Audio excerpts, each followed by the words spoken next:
Assalamualaikum warahmatullahi wabarakatuh. Pada video kali ini saya mau menunjukkan perbedaan jenis tanaman pepaya yang berada di lahan terbuka dibandingkan dengan lahan semi naungan. Yang jelas berbeda kawan, kualitas pertumbuhannya, kualitas pembuahannya, dan kualitas kesuburan tanaman itu berbeda sekali kawan.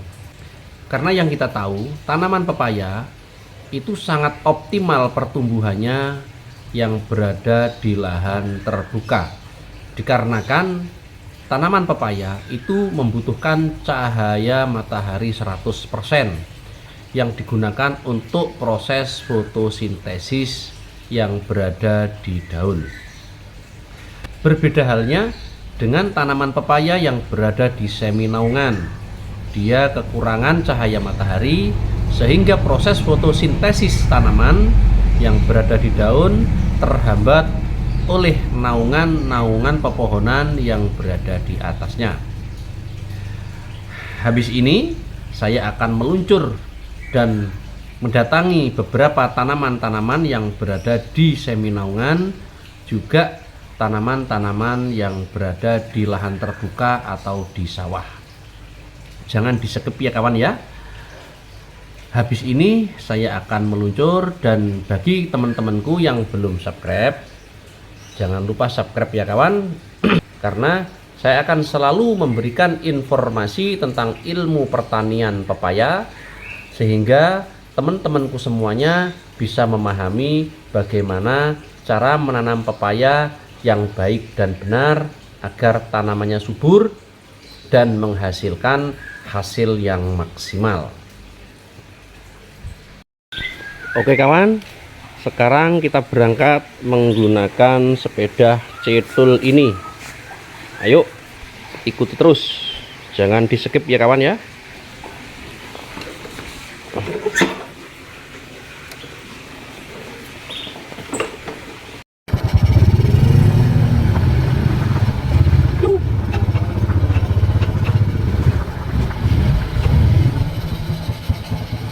Sekarang kita sudah sampai berada di kebun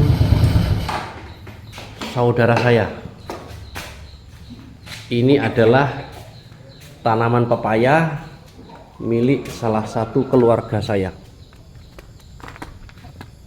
Sekarang kita cek bagaimana pertumbuhan tanaman pepaya di sini. Di sini adalah kebun semi naungan. Lihat kawan, naungannya adalah naungan pohon kelapa. Sinar matahari yang masuk ini kurang lebih antara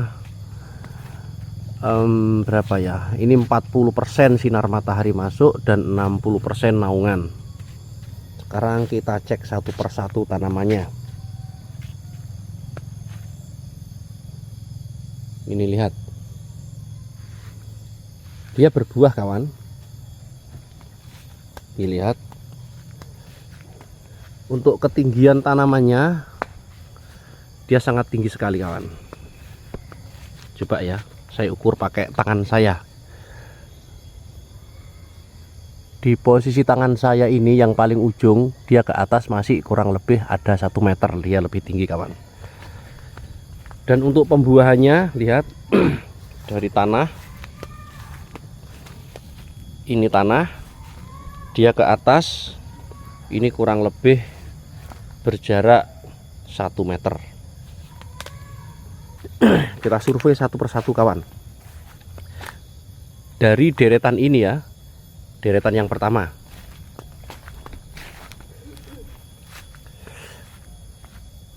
ini kelihatan subur tapi tidak berbuah. Yang kedua, ini subur, dia sangat tinggi sekali kawan, sangat tinggi sekali, dia berbuah. Ini yang ketiga,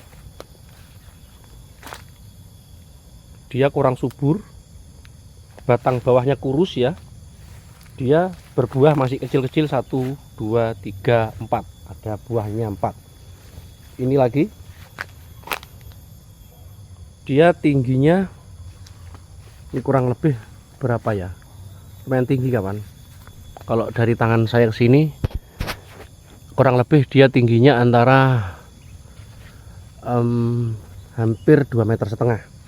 Dia berbuah 2 biji. Habis itu coba kita cek lagi. Ini pohonnya sangat kurus sekali ya, kurus, cuma 1 kepal tangan. Tingginya luar biasa kawan, sangat tinggi sekali. Dia berbuah kecil-kecil dan sangat jarang sekali.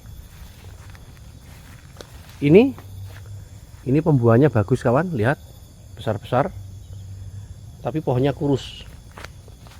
Dia cuma 1 kepal tangan saya ya. Dia tinggi sekali, buahnya lumayan. Dan banyak pohon-pohon lainnya kawan, lihat. Pohon di sini rata-rata dia banyak yang nggak berbuah kawan. Ini lihat, pohonnya kecil dan nggak mau berbuah. Itu tanaman pepaya semua yang posisinya di bawah semi naungan. Jadi pada video yang pertama ini saya menunjukkan tanaman pepaya yang berada di semi naungan. Ada cahaya matahari masuk, tetapi tidak 100%, dan hasilnya seperti ini kawan. Tuh lihat kawan, dia malah kurus sekali kawan. Tuh, pohonnya tinggi sekali ya pohonnya, dan dia kurus. Tuh pohonnya cuman segini kawan, tingginya wah tinggi sekali rek. Tuh. Jadi pohonnya kurus, dia sangat tinggi. Itulah kekurangan tanaman yang berada di bawah naungan. Ini berarti apa kawan? Proses fotosintesis yang berada di daun menggunakan sinar matahari dia terhambat dikarenakan banyak naungan pepohonan yang berada di atasnya. Pada saat pohon ini kekurangan cahaya matahari, dia otomatis pohonnya itu akan memanjang ke atas. Dia berusaha mencari sinar matahari yang berada di atasnya. Jadi cenderung tanaman yang berada di bawah naungan cenderung pohonnya sangat tinggi sekali dengan pembuahan yang sangat jelek sekali. Lihat ini, pohonnya setinggi ini tapi pembuahannya mana? Nah, pembuahannya sangat sedikit sekali. Sekarang kita bandingkan dengan yang berada di tanpa naungan. Oke, ayo kita meluncur lagi ke sawah di tanaman pepaya yang tanpa naungan.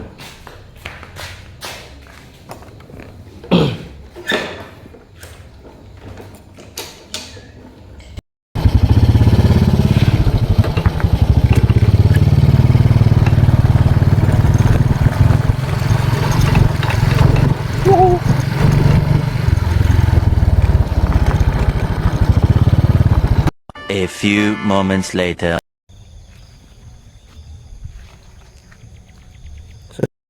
Sekarang kita sudah berada di kebun tanpa naungan kawan. Lihat, ini kebunnya kawan. Ini kebun salah satu keluarga saya. Oh, silau sekali kawan. Kita balik aja sudah. Coba kita lihat tanaman di kebun ini. Ini tanaman pepaya yang berada di lahan tanpa naungan. Coba kita lihat naungan atasnya. Tidak ada pepohonan ya kawan ya. Tidak ada pepohonan. Jadi matahari dia mulai jam berapa ya? Mulai jam 6 sampai jam 4 sore tanaman ini dapat cahaya matahari untuk proses fotosintesis. Sekarang kita cek satu persatu ya. Yang pertama, dia berbuah. Perlu diketahui kawan, tanaman ini dengan tanaman yang tadi yang di bawah naungan itu umurnya sama, penanamannya bareng kawan. Karena ini milik keluarga saya, Jadi saya tahu itu loh ya. Ini lihat buahnya bagaimana ini, kalian nilai sendiri saja sudah. Buahnya seperti ini, tingginya kawan, lihat. Tingginya cuman segini. Tangan saya loh bisa menempel ke ujung kawan. Sangat pendek sekali ini ya. Jadi ini salah satu kondisi tanaman yang berada di lahan terbuka. Ini berbuah juga. Ini berbuah juga. Ini berbuah juga. Ini berbuah juga. Ini berbuah juga. Ini berbuah juga. Pohonnya pendek-pendek kawan. Coba kita lihat dari tanah. Cuma sejarak 1 jengkal kawan. Ya. Jadi begini ya. Sekarang saya mau menjelaskan tentang proses fotosintesis tanaman. Proses fotosintesis itu adalah proses memasak makanan yang berada di daun. Kalian lihat ini. Ini hasil dari proses fotosintesis yang pada akhirnya makanan yang sudah diproses dan dimasak di daun disalurkan ke seluruh batang tanaman. Begini ya, saya jelaskan. Apa itu proses fotosintesis? Ya, ini ya. Tanaman pepaya ini awal mula dia mendapatkan nutrisi dari akar serabut yang ada di bawah. Di bawah sini banyak akar serabut yang mencari makanan dari unsur hara tanah. Jadi pemberian pupuk yang kita berikan, baik berupa organik ataupun kimia sintetik, diserap oleh akar, lari ke atas kawan. Dari batang ke atas, nyampe di daun, dia dimasak oleh sinar matahari. Dia masih berupa air kawan, air yang mengandung unsur nitrogen, fosfor, kalium, magnesium dan sebagainya. Dia diproses di daun. Yang memproses itu adalah klorofil daun. Klorofil daun itu adalah seperti jati hijau daun kawan. Pada saat dia kena matahari, maka air itu akan pecah, dia akan mengeluarkan oksigen. Jadi di daun, di stomata daun itu ada kan, posisinya itu berada di bawah daun. Dia akan mengeluarkan oksigen dan oksigen itu kita hirup kawan. Contoh seperti ini, pada saat siang hari panas terik, kalau kita berteduh di bawah pohon pasti sejuk kan? Ya, itu berarti pada siang hari tanaman ini mengeluarkan oksigen yang kita hirup itu kawan. Dan setelah tanaman ini memproses fotosintesis menggunakan cahaya matahari itu ya, itu cahaya matahari, maka makanan yang sudah diproses tadi disalurkan ke seluruh batang tanaman. Siapa yang mengangkut? Yang mengangkut adalah kalium. Jadi tugas kalium adalah mengangkut makanan dari hasil proses fotosintesis ke seluruh batang, mulai pertumbuhan akar, pertumbuhan batang, pembesaran buah, pertumbuhan tunas ya, untuk pertumbuhan ini, dan kelebatan daun. Semuanya peranan dari kalium. Paham ya? Jadi bagi kawan-kawanku yang menanam pepaya, saya sarankan di lahan terbuka seperti ini. Ini full tanpa naungan. Ada naungan tapi di pinggir kawan. Tuh lihat, itu ada pohon kelapa tapi di pinggir dia. Untuk di tengah-tengah ini tidak ada naungan sama sekali. Berarti 100% dia dapat cahaya matahari untuk proses fotosintesis. Ya kawan ya, jelas ya penjelasan dari saya. Jadi bagi teman-temanku yang menanam di bawah naungan, usahakan naungannya itu sedikit saja. Usahakan cahaya matahari bisa masuk banyak dan bisa proses fotosintesis tanamannya agar pembuahannya lebat, agar pertumbuhannya sehat, dan insya Allah akan menghasilkan buah yang maksimal. Oke kawan ya, itu aja sedikit video dari saya. Tip-tip yang lain bisa Anda lihat di video-video saya yang lain, mulai penggemburan tanah, mulai pemupukan, tentang virus Erwinia, tentang virus antraknosa, dan tentang penyakit-penyakit pepaya lainnya. Oke kawan-kawanku semuanya dimanapun Anda berada, sekian video dari saya dan semoga bermanfaat. Bagi kawan-kawanku yang belum subscribe, jangan lupa subscribe. Dari saya pribadi minta maaf yang besar-besarnya. Assalamualaikum warahmatullahi wabarakatuh.